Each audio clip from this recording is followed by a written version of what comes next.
আপনি আপনার জীবনে যে কাজটি মনোযোগ দিয়ে করবেন এবং আপনি মনে করবেন যে এই কাজটিতে আমার সবচেয়ে বেশি ফল ভালো আসবে, যখন দেখবেন ওই কাজের ফল আসবে না, তখন হতাশ হবেন না।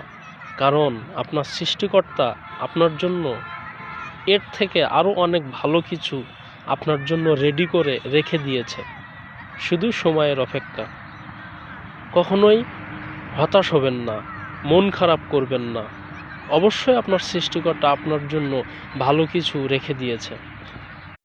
আমরা কোথা থেকে আসলাম, কোথায় আছি, ভবিষ্যতে কোথায় থাকব, সব কিছুই আমাদের জন্য গোলকধাঁধা।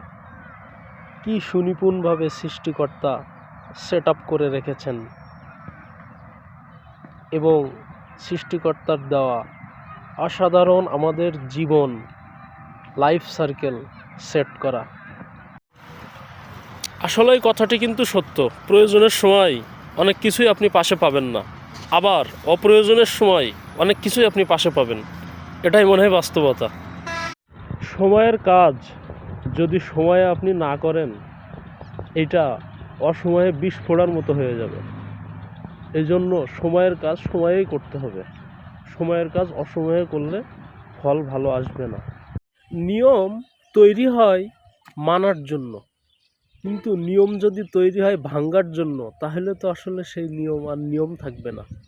নিয়ম অবশ্যই তৈরি হবে মানার জন্য, ভাঙার জন্য না। কাজ করতে গেলে ভুল তো হবেই। যত বেশি ভুল তত বেশি শিক্ষা।